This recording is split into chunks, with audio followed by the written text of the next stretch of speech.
What is your definition of socialism? Well, in the theoretical, the abstract, or the practical? Take your pick. So socialism, as written by Marx, is when the workers own the means of production. Exactly. In the actual practical, it's when a small group of very powerful, pernicious people are able to control the rest of the population under the guise of helping the many, when in reality it helps the few, and you get dictatorship, murder, and slaughter, and the revolution never actually comes. Okay. It ends in 100 million people dead over the last 100 years. What about American companies that function as worker cooperatives, which are effectively socialism in practice? That is partially some of the tenets of Marx. Of course it is. Like Publix grocery stores in Florida. Okay. So you're in favor of worker cooperatives then? Yeah, if it's done voluntarily. That's the key. Yeah, exactly. I would agree. For example, in a church, if you go to a church and everyone says, we're going to go share this meal, that's a voluntary cooperation. But socialism is not hinged on voluntarism. It's using a gun. It's by force you must be part of this. Well, by force you must give us your money. By force you're going to be part of our cooperative. Voluntarism is something we all support. It's when you start to use the heavy hand of the state that we start to object it.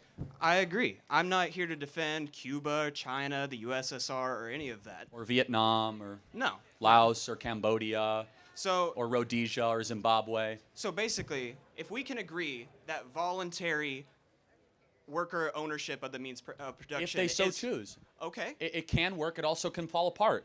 There's plenty of instances where it does. Because the problem is that the incentive structure sometimes for innovation with voluntary cooperatives is not always very strong or robust. But yes, in a market, you're allowed. For example, I have no problem with the Amish living the way they do in Pennsylvania. Neither do I. Yes. However, I do have a problem saying we're going to force you to live like the Amish. That's where we disagree. No, I agree with you. Well, I'm saying, but where socialism has played out over the last 100 years. Yes, some people have interpreted socialism that way, yes. So for you, as a true socialist, you should go get a bunch of your buddies and friends, go out into the countryside and go live as socialists. See how long you last. Would you be in favor of tax cuts and loopholes to people who want to start a worker cooperative and exist as a worker cooperative in a market? I mean, I would give tax cuts for all people. But if they want to do that voluntarily in a market economy, knock yourself out. Okay. So, we've agreed. I think so. But here's the point. The question, will you, though, as a socialist, go out and live your value system? Will you go and, say, hey, I'm not going to own any stuff. 10 friends of I are going to go, we're going to grow our own There's food. a difference between personal property and private property when it comes to socialist theory. Okay, but personal property is things like your toothbrush, your clothes. I would even go so far as to say your house. Can I have two houses? It depends. It depends. That's a so very if I have a second house, you might just take it away. That's a very complicated question that I necessarily don't really have an answer for you right now. If you earned it, you get it. Not complicated. That's our view, right? You get what you earn. And the problem with socialism is that it is against my favorite word in the English language, earn. We believe that you should be able to receive what you earn. No, I agree with you. As a socialist, I think you should be able to keep what you earn. Marx's critique was of the hyper-wealthy stealing the wages of hard-working people who are trying to earn. Let me tell you what Marx got right, and then let me tell you where I think he was wrong, because I've actually read and studied Marx. Marx is correct that market forces can alienate people from their humanity. That he was very right about that. Yep. And you walk into like your average corporation, sometimes it's like the most soulless place you ever walk into. What he was wrong about, though, was the state of human nature. That we believe humanity, we as conservatives and Christians, were generally not so good as human beings. Marx believed humans were really good and that we're being polluted and contaminated by the societal forces around us. Racism, misogyny, capitalism, all these forces are caused. So we have to strip down all of these external forces, and we'll be able to live as in wonderful harmony in the hills. And I would agree with that. Okay, and so that's we think that's insane that human beings are naturally good. Secondly, the idea of yeah, we think Marx saying that he wasn't saying that people are naturally good once you remove all these things. The fact that racism, sexism, all these other isms exist is proof of the fact that humans, yes, do have a tendency towards evil, bad behavior. Well, that's not what Rousseau believed. So Rousseau was the foundational baseline for Marx, right? So Jean-Jacques Rousseau. Yeah, Rousseau. So Rousseau was the one who argued that it's human beings that are naturally good, and we don't have a proclivity towards this stuff. And what we will agree is that there is a problem with widespread alienation of human beings and market forces. It's a big problem. Yeah, and it's people are alienated by capitalism.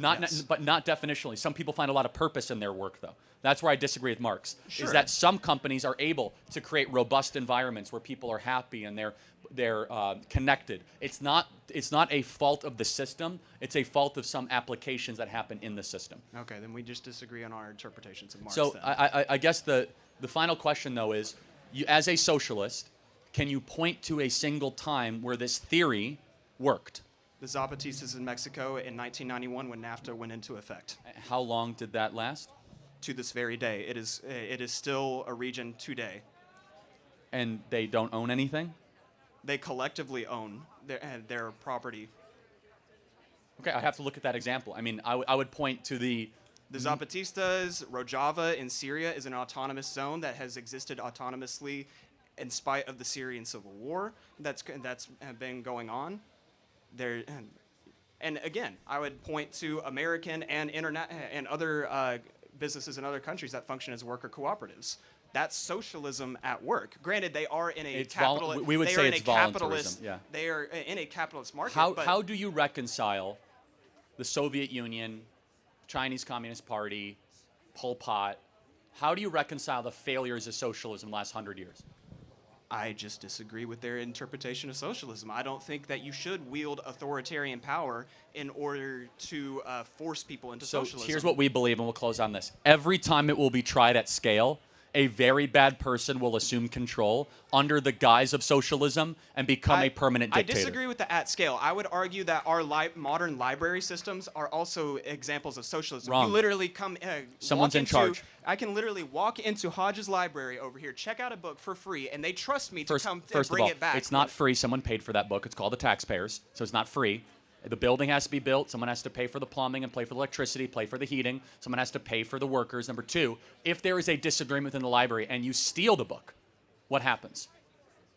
You don't check out in the right process. You have an overdue fine, so there's a cost to it.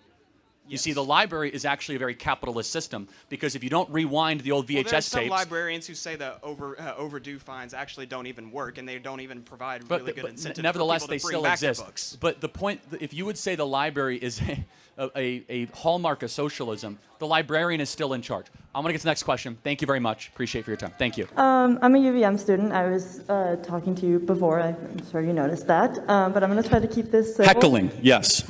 Yeah. But I'm just going to hope you respond in a way that's not so just conservative talking point and more of a conversation way. Hopefully. Maybe? Sure. Okay. So before there was a question about like Native American communities and treaties and stuff like that.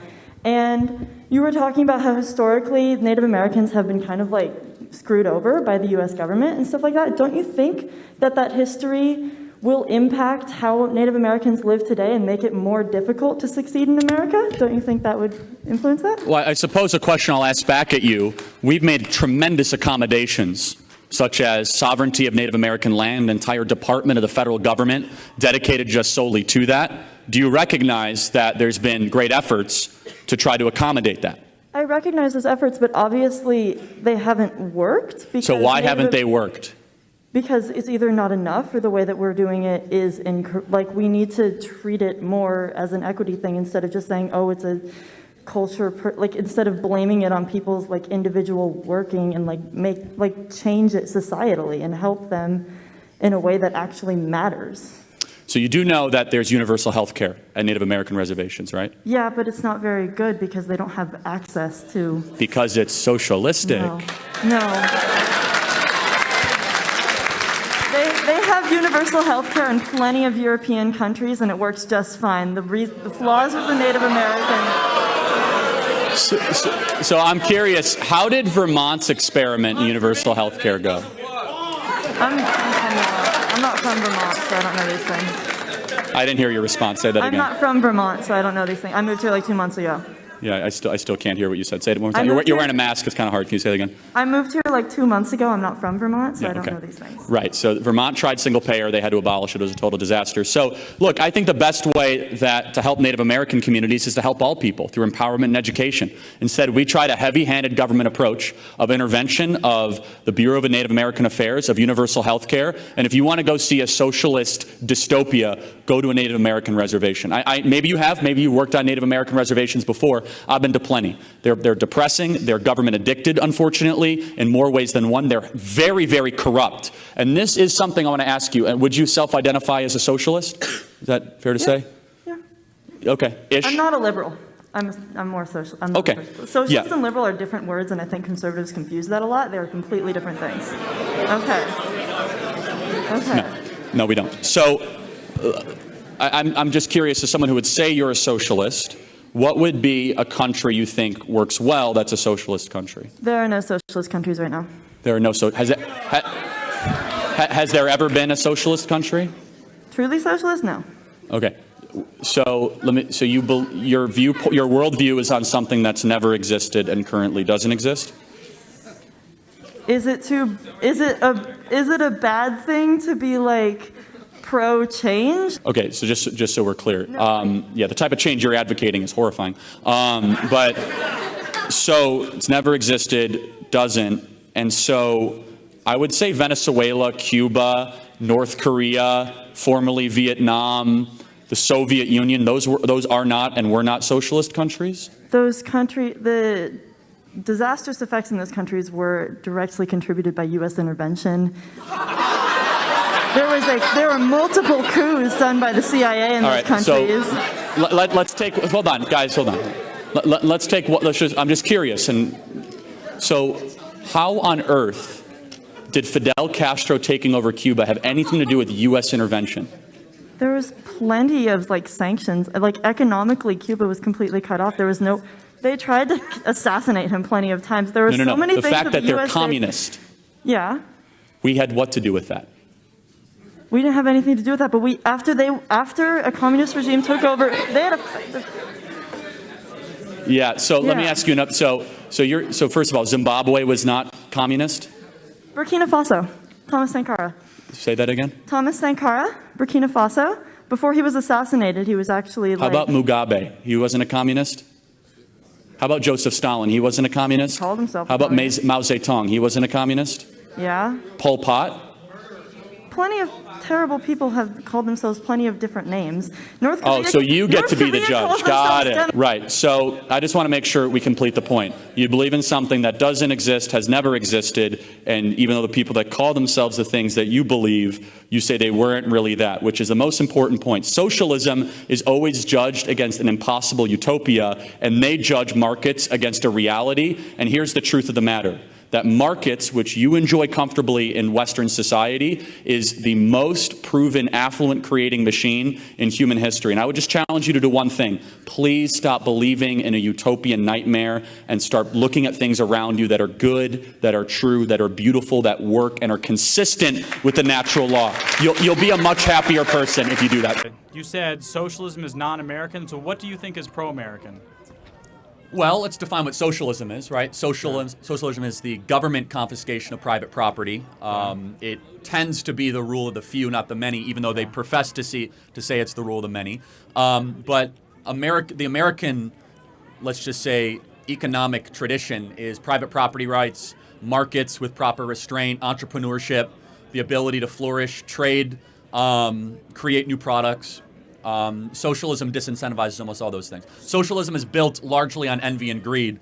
And hilariously, the people that push for socialism, the rank and file, they don't realize that socialism actually just creates an oligarchy. It doesn't actually create a strong middle class, what they allege, to want. So do you believe in taxes? Ideally 10% across the board. Yeah. Okay, so you believe in the confiscation of people's private property? At some point it depends on if it's private property income or if it's necessary to fund government services. But that's still a confiscation with a gun through police if you don't. I fully acknowledge a moderate form of something I hate in order to fund a government, police, firefighters, EMT is necessary. But that's still government confiscating private property, which you said was socialism. Yes, but have you ever called the cops? No, I don't believe. Okay, I don't like cops. They don't like me. Okay, you ever gone to a hospital? No. Okay, well, one day when you go to a hospital or you use a social service you I'm paid saying for. you define socialism as a confiscation of private property, and you're saying that you Well, believe in taxes, which is a confiscation let me of go private further. wages. Let me go for the unreasonable confiscation of private property, the elimination of private property altogether. You see, this is very sloppy intellectual thinking, that just because we want a police force, a border patrol, and we want clean streets, all of a sudden we become a socialist. But those are still socialism. Not It's a every confiscation form of of private government is property. socialism. Would you acknowledge that? No, I don't. Okay, then be When with that. does socialism begin and when does it end? And I'm saying You're saying that some level it's of not socialism like an entrance is, but into no, but if you're Narnia. saying, if you're It's like saying I'm all of a socialism sudden is here. anti-American, I'm saying it's a socialism spectrum. is a part of America. Okay, so you want to even know if- when socialism begins and Yeah. when it ends? Yeah. When you leave the free state of Florida and Okay, you but enter the unfree state of New What's York, the tax rate in Florida then? 0. No, The income tax in Florida is 0. But you still have to pay federal taxes. So if you have to pay taxes at all, it sounds like Florida's a socialist state. So are you trying to say America's currently socialist? Yes, that's okay, what I'm saying. I would agree. We're going more in that direction. So, Okay, wait, you just said that America is socialist, but you said Florida's not socialist. So Florida's part of America. That doesn't make sense. Oh, but the federal project right now is more socialist than it is free market. Yeah. So to be even more clear, the closer you get towards the government owning a majority of your labor and your goods, the further and further closer you get to socialism. California is that. Yeah. Now, I would love for the federal government to get rid of FICA tax, to get rid of, the excess income tax. I've been clear. I think 10% across the board, fine. We need a military. You might not agree. We need a police force. We need a border patrol. We need basic social services that are a safety net, not a hammock. But I do not believe in this over-the-top type taxation. If you want to talk about other types of taxation that everyone here is paying, it's inflation. What's your thoughts on universal health care? I'm against universal health care. Why? Yeah. Well, I mean, look at the many trials in universal health care we have in this country. Waiting lines, waiting lists. Universal health care sounds good, but it lowers the accessibility, it increases wait lines, it increases costs. And by the way, we're already close to a universal healthcare system right now. You can just walk into an emergency room and you will get care. It's not good care, but you will get care. Okay. And Medicaid is a form of universal health care. Okay. Then what are your Medicaid, thoughts? which is health care for the poor. Go ahead. Then what are your thoughts on people who don't have a lot of money, who break their arm or have to go to the hospital? The ambulance costs a ton of money just to be sent to the hospital. One night in a bed is insane amount of money. Right. So what are your thoughts on people? What are they going to do? What are people like who are underrepresented, don't have money, have worked their asses off every single day, and yet they have to give up their houses, give up loans just so they can get basic necessities? Isn't that like what universal healthcare is aimed to mitigate? It is aimed, you're right, it is, but it doesn't mitigate. Here's my agreement with the advocates of universal health care. If you go to a hospital, they'll never give you a menu of prices. You have no idea what anything costs. Do you agree? There's no transparency. If you go to Chipotle, they'll tell you how many calories are in your burrito and exactly how much things cost. It is secrecy of pricing. These private-public partnerships that raise prices endlessly, that have destroyed lives. Medical debt is a huge problem in this country. And so, yeah, the solution was not, trying to have people compulsory have to take on health insurance through universal health care. It's a lot deeper and more sophisticated than that. Then can't you make the argument again that the reason that we have such bad public health care is because private health care has such a strong hold on society and American society? Well, part of American health care is awful. Part of it is great. The problem is most people can't access the great parts. So what is great about American health care? We have the most innovations. We have the most sophisticated life-saving surgery. If you have a heart attack right now and you have to go into the CAT room here locally, they'll probably save your life, right? The standard of care here, that's not the case, by the way, in Southeast Asian countries. You might live, you might not, okay? The problem is cost and accessibility. And so the question is, do you want to sacrifice the quality of our care for accessibility? And if the answer is yes, then be ready to wait 5.5 hours